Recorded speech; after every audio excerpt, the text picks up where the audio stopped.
السلام علیکم ورحمۃ اللہ وبرکاتہ۔ سیرت محمد مصطفیٰ صلی اللہ علیہ وسلم۔ حضور صلی اللہ علیہ وسلم فرماتے ہیں، جاہلیت کے زمانے میں عرب جن برائیوں میں جکڑے ہوئے تھے، ان برائیوں سے بھی اللہ تعالیٰ نے آپ صلی اللہ علیہ وسلم کی حفاظت فرمائی۔ ایک واقعہ آپ نے خود بیان فرمایا۔ ایک قریشی لڑکا مکے کے بالائی حصے میں اپنی بکریاں لیے میرے ساتھ تھا۔ میں نے ان سے کہا، تم ذرا میری بکریوں کا دھیان رکھو تاکہ میں قصہ گوئی کی مجلس میں شریک ہو سکوں۔ وہاں سب لڑکے جاتے تھے۔ اس لڑکے نے کہا، اچھا۔ اس کے بعد میں روانہ ہوا۔ میں مکے کے ایک مکان میں داخل ہوا تو مجھے گانے اور باجے کی آواز سنائی دی۔ میں نے لوگوں سے پوچھا، یہ کیا ہو رہا ہے؟ مجھے بتایا گیا کہ ایک قریشی کی فلاں شخص کی بیٹی سے شادی ہو رہی ہے۔ میں نے اس طرف توجہ دی ہی تھی کہ میری آنکھیں نیند سے جھکنے لگیں، یہاں تک کہ میں سو گیا۔ پھر میری آنکھ اس وقت کھلی جب دھوپ مجھ پر پڑی۔ آپ واپس اس لڑکے کے پاس پہنچے تو اس نے پوچھا، تم وہاں جا کر کیا کیا؟ میں نے اسے واقعہ سنا دیا۔ دوسری رات پھر ایسا ہی ہوا۔ مطلب یہ کہ قریش کی لغو مجلسوں سے اللہ تعالیٰ نے آپ کو محفوظ رکھا۔ قریش کے ایک بت کا نام بوانا تھا۔ قریش ہر سال اس کے پاس حاضری دیا کرتے تھے، اس کی بے حد عزت کرتے تھے۔ اس کے پاس قربانی کا جانور ذبح کرتے، سر منڈاتے، سارا دن اس کے پاس اعتکاف کرتے۔ ابو طالب بھی اپنی قوم کے ساتھ اس بت کے پاس حاضری دیتے۔ اس موقع کو قریش عید کی طرح مناتے تھے۔ ابو طالب نے نبی کریم صلی اللہ علیہ وسلم سے کہا، بھتیجے آپ بھی ہمارے ساتھ عید میں شریک ہوں۔ آپ نے انکار فرما دیا۔ ابو طالب ہر سال آپ کو شریک ہونے کے لیے کہتے رہے، لیکن آپ صلی اللہ علیہ وسلم ہر بار انکار ہی کرتے رہے۔ آخر ایک بار ابو طالب کو غصہ آ گیا۔ آپ کی پھوپھیوں کو بھی آپ پر بے تحاشا غصہ آیا۔ وہ آپ سے بولی، تم ہمارے معبودوں سے اس طرح بچتے ہو اور پرہیز کرتے ہو، ہمیں ڈر ہے کہ تمہیں کوئی نقصان نہ پہنچے۔ انہوں نے یہ بھی کہا، محمد آخر تم عید میں کیوں شریک نہیں ہوتے؟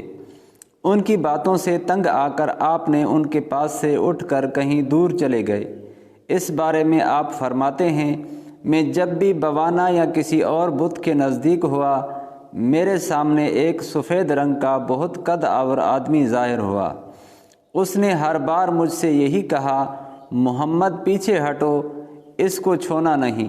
خانہ کعبہ میں تانبے کے 2 بت تھے، ان کے نام اصاف اور نائلہ تھے۔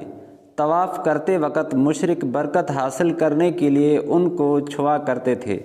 حضرت زید بن حارثہ رضی اللہ عنہ فرماتے ہیں، ایک مرتبہ آپ صلی اللہ علیہ وسلم بیت اللہ کا طواف کر رہے تھے، میں بھی آپ کے ساتھ تھا۔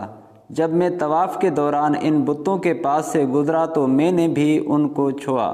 نبی پاک صلی اللہ علیہ وسلم نے فوراً فرمایا، ان کو ہاتھ مت لگاؤ۔ اس کے بعد ہم طواف کرتے رہے۔ میں نے سوچا ایک بار پھر بتوں کو چھونے کی کوشش کروں گا تاکہ پتہ تو چلے ان کو چھونے سے کیا ہوتا ہے اور آپ نے کس لیے مجھے روکا ہے۔ چنانچہ میں نے ان کو پھر چھو لیا۔ تب آپ نے سخت لہجے میں فرمایا، کیا میں نے تمہیں ان کو چھونے سے منع نہیں کیا تھا؟ اور میں قسم کھا کر کہتا ہوں، نبی پاک صلی اللہ علیہ وسلم کبھی بھی کسی بت کو نہیں چھوا، یہاں تک کہ اللہ نے آپ کو نبوت عطا فرما دی اور آپ پر وحی نازل ہونے لگی۔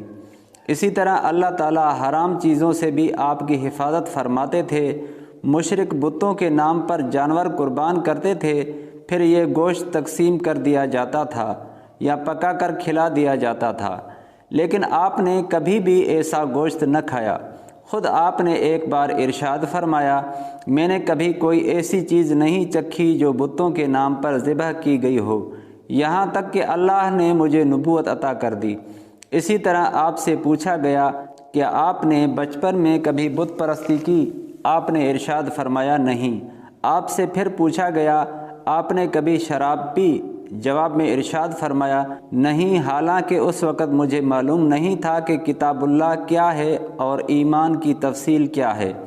آپ صلی اللہ علیہ وسلم کے علاوہ بھی اس زمانے میں کچھ لوگ تھے جو جانوروں کے نام ذبح کیا گیا گوشت نہیں کھاتے تھے اور شراب کو ہاتھ نہیں لگاتے تھے۔ بچپن میں آپ نے بکریاں بھی چرائیں۔ آپ مکے کے لوگوں کی بکریاں چرایا کرتے تھے۔ معاوضے کے طور پر آپ کو ایک سکہ دیا جاتا تھا۔ آپ فرماتے ہیں، اللہ تعالیٰ نے جتنے نبی بھیجے ان سب نے بکریاں چرانے کا کام کیا۔ میں مکہ والوں کی بکریاں سکے کے بدلے چرایا کرتا تھا۔ مکے والوں کی بکریوں کے ساتھ آپ اپنے گھر والوں اور رشتہ داروں کی بکریاں بھی چرایا کرتے تھے۔ پیغمبروں نے بکریاں کیوں چرائی؟ اس کی وضاحت یوں بیان کی جاتی ہے، اس کام میں اللہ تعالیٰ کی زبردست حکمت ہے۔ بکری کمزور جانور ہے، لہذا جو شخص بکریاں چراتا ہے اس میں قدرتی طور پر نرمی، محبت اور انکساری کا جذبہ پیدا ہو جاتا ہے۔ ہر کام اور پیشے کی کچھ خصوصیات ہوتی ہیں، مثلا قصاب کے دل میں سختی ہوتی ہے، لوہار جفا کش ہوتا ہے، مالی نازک طبع ہوتا ہے۔ اب جو شخص بکریاں چراتا رہا، جب وہ مخلوق کی تربیت کا کام شروع کرے گا تو اس کی طبیعت میں سے گرمی اور سختی نکل چکی ہوتی ہے۔ مخلوق کی تربیت کے لیے وہ بہت نرم مزاج ہو چکا ہوتا ہے، اور تبلیغ کے کام میں نرم مزاجی کی بہت ضرورت ہوتی ہے۔